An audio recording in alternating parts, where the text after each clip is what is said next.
de acomodação, de gestões e de inovações, o retorno. Muitas práticas que estavam todos desacostumados a checar a presença de deputados, se estão vindo, que hora chegam. Mas é imperativo que a casa volte a funcionar, ainda dentro de um regramento, com algumas observações, por exemplo, com relação ainda às votações desses 45 dias. Apesar do retorno ser obrigatório na casa, a presença tanto nos totens como nos gabinetes ou no plenário, nós ainda teremos votações via telefone das matérias, para tentar ainda desobstruir um pouco o plenário na sua totalidade. Paciência um pouco de todos, né? Temos algumas acomodações para serem feitas e normalmente a Câmara volta à sua normalidade, abrindo para a sociedade ainda de maneira regulada e voltando aos nossos trabalhos com mais assiduidade. Nós temos algumas matérias importantes essa semana que precisam ser discutidas e votadas. Dentre elas, a PEC dos precatórios, o texto aprovado semana passada na comissão, com reunião hoje no Colégio de Líderes da Base. Procurarei ainda os líderes da oposição agora à tarde, para ter um sentimento a respeito do texto que saiu da comissão. Muito provavelmente isso estará pronto para ir a plenário amanhã, impreterivelmente, depois de uma rodada de conversa do relator com alguns partidos que precisam de alguns esclarecimentos. Lógico que todos sabem do meu posicionamento, sempre foi muito claro, muito transparente no que eu penso com relação ao respeito do teto de gastos, mas como venho falando desde ontem, é imperativo que todos saibamos que um programa permanente necessitava de uma fonte para ser criado esse ano. E a fonte do programa permanente reside no imposto de renda, que foi aprovado pela Câmara num processo de construção amplo, com muitas pressões. Então a gente costuma dizer que não há um texto ideal por nenhuma das casas em nenhum momento. Todos os textos eles se apropriam de um momento para serem aprovados e podem ser melhorados, devem ser melhorados, aprimorados por outra casa legislativa ou pela mesma casa que aprovou num determinado momento. Mas ele era imperativo para que nós mantivéssemos o respeito ao teto de gastos, para que a gente tivesse um programa permanente criado esse ano e para que o programa coubesse dentro do teto. Não foi possível. Eu sempre coloquei que eu tinha um encaminhamento diferente do que o governo tentou fazer e fez, não é? De alterar a verificação do teto de gastos, que seria avaliado em 26 e foi agora em 21.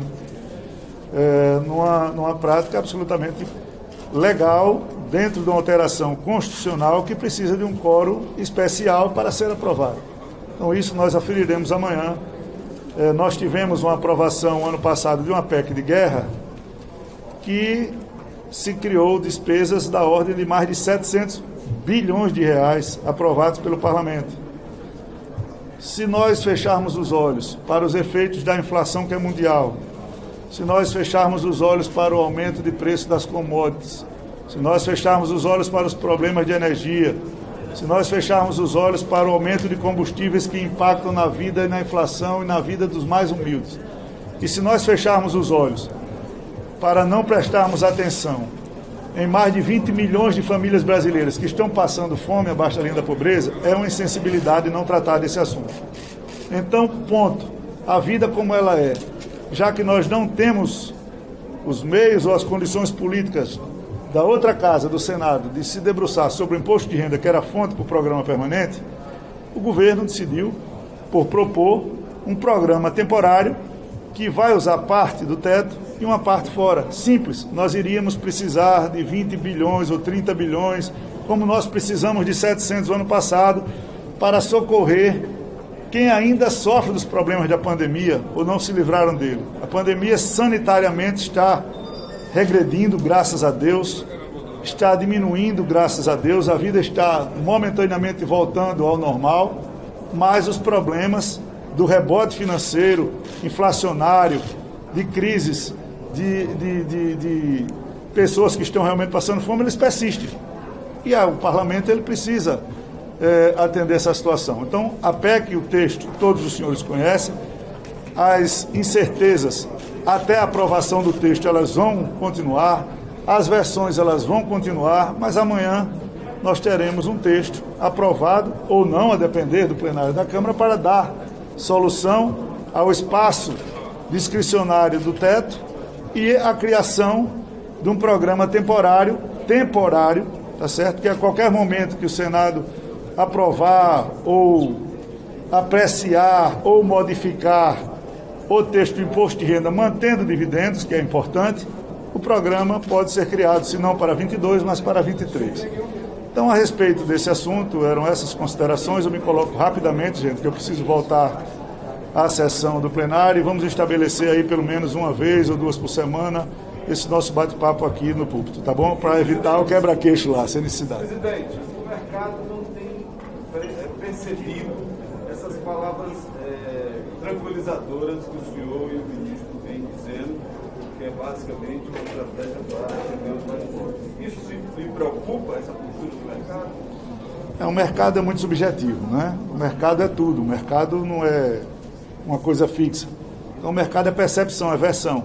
Cabe a nós a obrigação de esclarecer versões. A minha opinião era de se tratar a coisa claramente. Nós não tivemos essas condições aqui, legislativas, nós precisamos ter uma condição prática e clara para socorrer realmente quem precisa. E se tratasse aqui, olha, nós vamos ter que ter X bilhões de reais para o próximo ano para cuidar desses carentes aqui. Tranquilo. Essas especulações que nós levamos aí 2, 3 meses, é precatório, não é precatório, é calote, não é calote, fura-teto, não fura-teto, vai ter, não vai ter, isso custa muito mais caro do que tratar o assunto como ele é. Chegou-se num texto, o assunto está posto claramente como vai ser tratado e vamos aferir amanhã se vai ter voto, se não vai ter voto, eu espero que tenha, porque tanto a questão do orçamento discricionário do governo quanto a questão do auxílio temporário tem que ser apreciados e tratados com a sensibilidade de pensar nessas pessoas que estão muito abaixo da linha da pobreza. Existe alguma possibilidade de solução que não passe pela questão do artigo 107? Está sendo discutida alguma outra saída que não a questão da revisão do... Olha, o relator ele está caminhando, está conversando com todas as bancadas. Nós temos questões legais de adequação de texto. Muito provavelmente alguma emenda aglutinativa poderia ser sugerida, mas a gente tem que ver se tem base de texto de emenda que produza o efeito numa PEC no plenário. Se não houver, a gente vai enfrentar o tema como ele está. Se houver, nada impede que emendas supressivas ou de texto possam ser apresentadas e que a gente possa modificar esse texto, sempre para melhor. Presidente, a CPI deve enviar para o senhor? Estamos no outro assunto, daqui a pouco a gente chega nesse assunto do CPI. Pois não. O senhor acha que é necessário o ministro Paulo Guedes vir até a Câmara, tanto para explicar essa questão orçamentária, essa questão do governo, ou também para explicar as denúncias dele? Olha, eu sempre pontuei e me pontuo de que todo ministro tem por obrigação vir prestar esclarecimentos ao Congresso. Não tem nenhum demérito nisso, nem o ministro Paulo Guedes, nem o menor ministério orçamentariamente falando, porque todos têm a mesma importância. Então, qualquer assunto tem que ser esclarecido. O ministro teve a sua convocação pelas comissões, eu já recebi, inclusive, solicitação de alguns presidentes para que o plenário não atropele, ou que se possam fazer todos no plenário. Nós temos 5 leões para matar. Eu prefiro que essa semana a gente consiga matar o leão dos precatórios e do novo programa. E na semana que vem a gente trata desse assunto. O presidente, Claro, tem que marcar uma data. Qual que é a maior resistência ao texto da biblioteca dos precatórios? Tem alguma resistência, algum ponto? Não tem nenhuma resistência. Nós temos essas situações de encaminhamentos. Nós temos aí de novo uma versão que se trata e traz professores para esse assunto, que absolutamente não tem nada a ver. O débito ou o repasse desse percentual de professores vai pertencer aos estados ou aos municípios. Nós não estamos mexendo nessa situação. Isso precisa ser tratado com clareza, para não vir aqui a PEC da vingança, depois é a PEC do roubo do magistério, depois é a PEC disso, daquilo, aquilo outro. As PECs são como elas são, elas tratam de precatórios. Precatórios são débitos entre o governo federal, governos estaduais, governos municipais ou precatórios de pequeno valor. Então, para isso a gente fez um regramento, porque o legislador lá, quando fez o teto de gastos, ele tinha um precatório de 13 bilhões. Hoje o precatório é 90 bilhões e nós não temos garantia nenhuma que o ano que vem seja de 200 bilhões. Então, o regramento que se fez para o precatório, com todas as condições de pagamento, corrigido pelo índice que foi feito, dando esse ano 40 bilhões, 50 bilhões de reais, priorizando os pequenos precatórios e dando as condições que a PEC elenca para compensação, compra, pagamento de débitos tributários, eu não acredito que sobrará fila para o ano de 23. Mas, presidente, você considera que é possível fazer alguma mudança para acomodar os precatórios do Nordeste, Bahia, Ceará, do Nordeste? Não, eles estão dentro do texto, não tem nenhuma. Eu só acho que esse tema não tem que ser discutido na PEC. Isso é uma discussão entre professores e governadores e prefeitos. Inclusive, trazer aqui uma situação, a gente há muitos anos estamos discutindo professores, ninguém mais fala em aluno para falar de educação, ninguém se preocupa se o aluno está bem, se ele está melhorando a aprovação, se ele está indo, só trata no Congresso de salário de professor. O tempo todo é discussão de salário de professor, que sempre faz e tem realmente a sensibilidade da casa para isso. Mas esse assunto ele tem que passar ao largo, porque não é aqui, nós não estamos tirando, nem aumentando, nem prejudicando o precatório de ninguém. Inclusive, tem uma questão jurídica ainda não decidida se tem direito ou não realmente a pagar salário com precatórios. O senhor reconhece que houve um certo equívoco por parte da mesa de restabelecer os trabalhos presenciais dessa semana? Absolutamente nenhum. Mas hoje a questão absolutamente nenhum. Os deputados que não vierem pagarão com suas faltas e cortam seus salários. Se não fosse essa semana, seria na próxima, seria semana passada. Todas as escolas estão voltando no Brasil, os campos de futebol estão cheios, os bares estão lotados, os restaurantes não param de se movimentar, turismo, todo canto. Então não seria o Congresso Nacional, porque é mais fácil votar virtual do que presencial, que nós nos furtaríamos a isso. Todo mundo está observando quem vai estar presente e quem não vai estar presente. São ônus e bônus, os senhores deputados e deputadas sabem disso. Eu não tenho dúvida que ao final da tarde o nosso quórum estará completo para essa votação. De retirar aquele anúncio à obrigatoriedade de vacinação? Eu estava lendo o ato. Não, o ato ele não obriga você vacinar, ele não obriga você a vacinar, ele não obriga você a vacinar e nem diz que você só entra vacinado, ele ainda dá mais duas opções. Ou você, não, o ato não é meu, o ato é da mesa, só esclarecendo. Ele pede aos deputados que os que se vacinaram demonstrem com a carteira de dupla vacinação. Aos que por opção não queiram se vacinar, eles façam aquele exame de... Não é o PCR, né? Neutralizantes, né? E uns dizem que tem validade, outros não. E em último caso, se faça um teste de PCR rápido, né? Que a Câmara disponibiliza com tranquilidade. Então, são as coisas que nós temos que nos acomodar. No mundo inteiro, você, para entrar em qualquer ambiente público, você tem que fazer os testes. Então, isso vai ser discutido pela mesa, como foi, nós vamos encontrar alternativas. Nós estamos num momento de adaptação. Foi uma solicitação, nós já estaríamos dando pelo celular a questão de requerimentos e obstrução, e foi um pedido para que a presença seja feita fisicamente em Brasília, mas que você possa, nesses 45 dias próximos, ainda manter o sistema. Agora, o deputado, se quiser falar no plenário, se quiser falar na sessão, ele tem que vir ao plenário. O sistema Zoom ele já foi completamente desativado para as sessões plenárias. Presidente, a CPI terminou o relatório.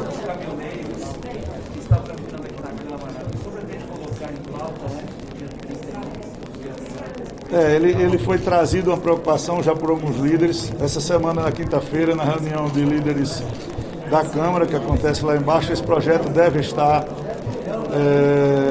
na pauta para discussão e votação.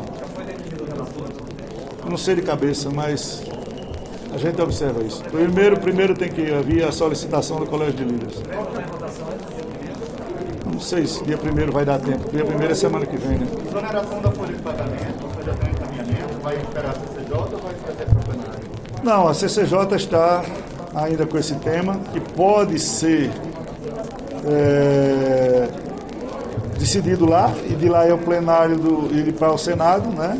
E pode ter recurso e vir para o plenário. Nós estamos trabalhando e discutindo para que justamente se dirimam todas as dúvidas para ver se ele continua e fica terminativo na CCJ, se não tira as maiores dúvidas do projeto para que não tenha recurso que venha para o plenário para não demorar mais.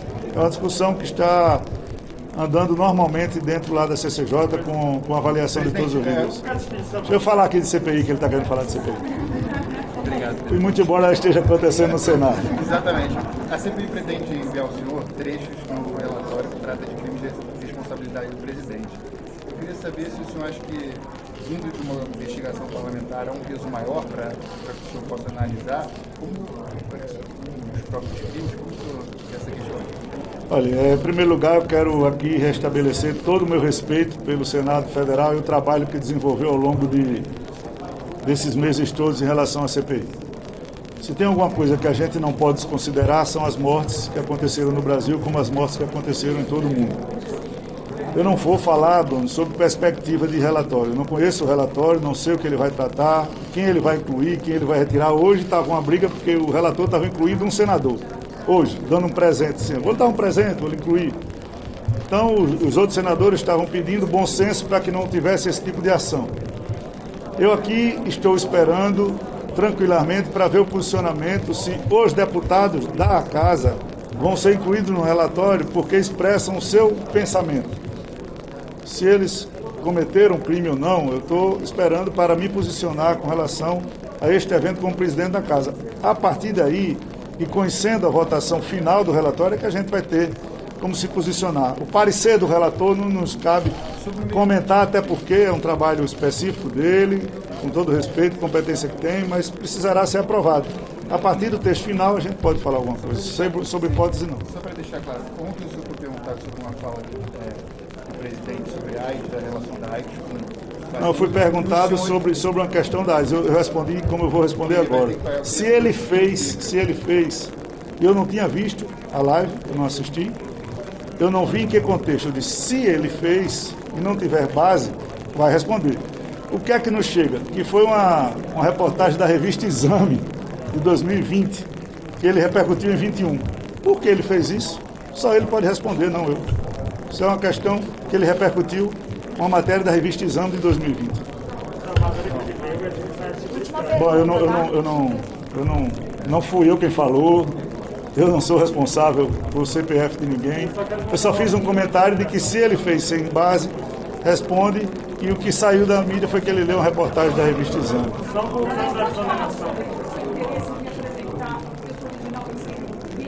Eu não falei que vou representar o texto original, não, nem pensei. Eu disse que o jogo não terminou. Até porque eu queria deixar bem claro e fazer de público aqui umas considerações. Eu queria agradecer aos parlamentares que se mantiveram firmes, porque não há por parte da imprensa quem tenha uma crítica a fazer o texto da PEC. Uma, imparcial. Porque todos os pedidos que o Ministério Público fez foram atendidos e 2 artigos redigidos por eles. Você não querer fazer código de ética, ninguém sustentava. Tanto é que agora eles já estão apresentando proposta. Serviu para isso, né? Para apresentar a proposta do código de ética. Você não querer paridade da sociedade civil é um absurdo, porque todo poder precisa de freio. Lá nem poder, é instituição, precisa de freio, porque investiga todos. E você votar num corregedor indicado numa lista quíntupla, um membro de cada região do país, de PGJs e ex-PGJs, eu não posso entender como ser uma colheita melhor. E dizer que ser votado pelo Congresso Nacional é desmérito, é melhor você ser votado por quem fez um concurso ou por quem recebe de 4 em 4 anos a outorga do povo para representar. Então essa foi a discussão da PEC. O Ministério Público não ganhou a PEC. Foram 297 votos a 185. Não se alcançou um quórum de PEC. É diferente a narrativa. Não há PEC da vingança. Aqui existia uma PEC para que todos os órgãos desse país saibam que tem limites, saibam que tem contexto, que tem que obedecer principalmente à sociedade. Não houve nenhum combate que fosse desmerecido a corrupção. Então esse tema tem sido discutido. Não adianta a politização ou policiamento de determinados PGJs que vem fazendo, a exemplo do PGJ de Minas Gerais, com a bancada de Minas Gerais. Quem se absteve, quem votou contra é homem de bem, quem votou a favor não é. É um policiamento à atividade legislativa agora, é o controle externo do Congresso Nacional que está imperando por parte de alguns PGJs. Eu estou citando o Jarbas, que é meu amigo, está nas redes sociais dele, pode ir lá ver. Então esse tipo de atuação não ajuda em nada a democracia no Brasil. Então esse assunto, eu não falei que seria o texto original, não falei que seria um substitutivo global, não falei que seria uma emenda aglutinativa, eu só disse que o jogo só acaba quando termina.